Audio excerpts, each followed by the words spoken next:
Mau ajak gala ke Ancol kok datangnya diam-diam, terus pakai bawa pengacara.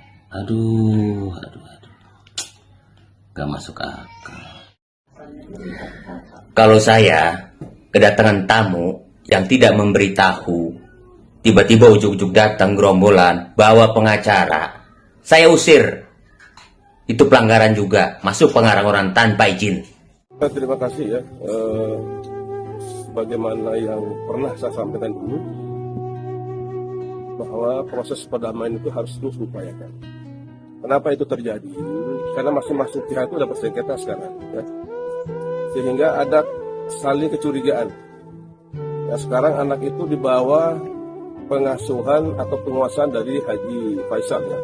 Nah sekarang kalau tiba-tiba kakeknya yang satu, Pak Dodi, datang lalu meminta anak itu untuk diajak jalan-jalan, saya pikir Haji Faisal juga akan curiga. Apakah benar mau dibawa jalan-jalan kah? Atau ini anak mau dikuasai, katakan seperti itu, oleh Pak Dodi ini. Dan itu akibat dari sengketa yang sekarang terjadi. Halo Sobat Fakta, Bang Pin ketemu lagi dengan Bang Pin yang terus mengabarkan fakta viral seputar selebritas tanah air yang terus saja bikin berita, dan dengan berita mereka tetap eksis di ranah media.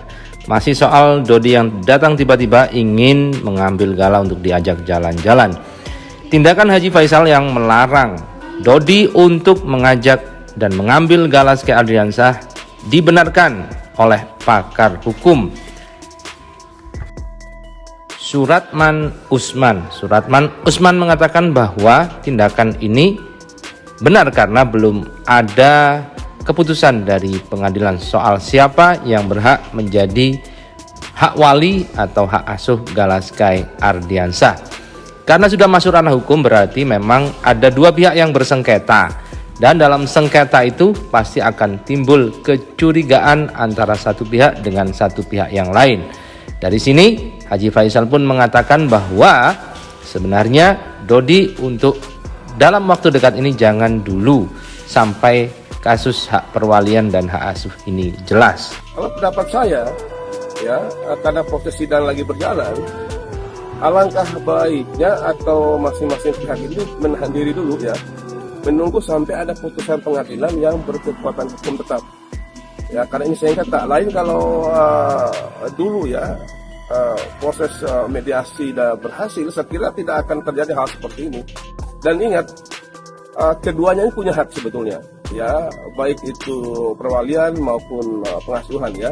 Tapi karena ini sudah masuk ranah pengadilan, ranah hukum, maka kita harus menunggu apa putusan dari pengadilan terkait masalah itu.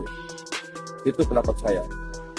Sementara pakar hukum dan pengacara Frans Sinuria juga menasehati kepada pengacaranya Dodi Sudrajat agar kliennya tidak bertindak di luar aturan hukum. Itulah salah satu fungsi pengacara. Jangan selera klien saja yang diikuti. Karena dipandang oleh Frans Sinuria bahwa ini memang Dodi yang ingin mengajak jalan-jalan ke Ancol. Karena itulah seharusnya pengacara bisa menasehati bagaimana seharusnya. Artinya antar pengacara dulu berunding dan bertemu. Tidak semata-mata langsung datang dan mengunjungi, membuat tuan rumahnya kaget. Karena bagaimanapun ini masih dalam ranah sengketa. Jadi antara kedua pihak tentu masih menaruh kecurigaan. Iya Bu, Bapak apa katanya? Oh, mau jumpa langsung sama lawan. Udah komunikasi belum sama pengacaranya? Belum. Oh nggak boleh Bu. Ibu atau Bapak kalau mau ketemu langsung sama pihak lawan, itu jangan bawa pengacara kalau memang secara pribadi. Tapi kalau Ibu bawa saya sebagai pengacara Ibu, saya harus suratin dulu pengacara lawan. Ya kan kita kan rekan sejawat, harus saling menghormati. Saya suratin, saya minta dijadwalkan. Begitu. Jangan kita tiba-tiba datang Bu. Ya kan? Ibu sama Bapak datang ke lawan, bawa pengacara, sementara lawan belum siap, lawan tidak tahu, lawan tidak mempersiapkan pengacara, kan tidak etis. Iya Bu. Iya, nggak boleh. Kita kan sesama pengacara harus saling menghormati. Jangan diam-diam pengacara pengacara lawan nggak tahu, kita langsung datang ke orangnya personal, itu prinsipal namanya. In person langsung nggak boleh ya, jangan begitu Bu. Kita harus saling menghormati, sama-sama menjalankan profesi. Dia kan sudah ada surat kuasa. Di surat kuasa itu kan dia untuk mewakili, mendampingi kan terkait dengan perkara ini, baik di dalam maupun di luar pengadilan. Jangan Bu. Nah ya saya jadwalkan aja Bu. Saya komunikasikan sama kuasa hukum lawan, kita komunikasikan, kita jadwalkan kapan bertemu. Nah nanti kita bertemu, dia didampingi sama pengacaranya, ibu didampingi sama saya. Oke, sip. Oke Bu. Teh, ada yang komen katanya, awas dikawinin sama si kuda-kuda. Astagfirullah. Sayang bapak atau sahaya teh kela ada komennya Siapa namanya? Semar 664, entah bapak atau ibu di antara kita ada yang mau dikawinin sama Pak Dodo. Innalillahi wa inna ilaihi rajiun ya. Kalau kita gelo juga sadar dulu Pak, kalau kita sadar juga gelo dulu. Bapak mah suka hayu, mending itu hayang bapak non coba. Udah adalah cara dasar.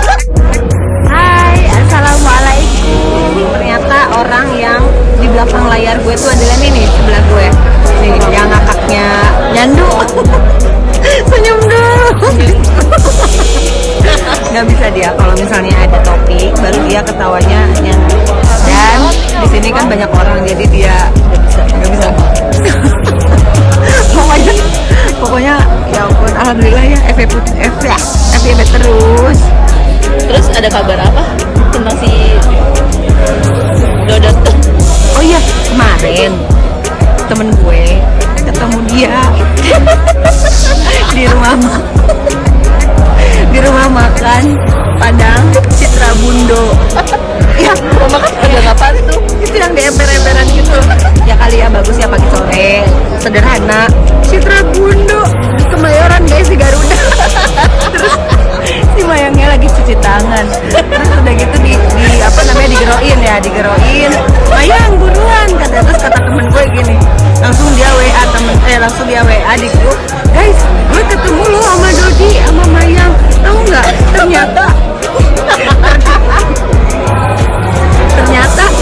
mukanya Mayang tuh astagfirullahaladzim banget dah, pokoknya beda dari kamera gitu.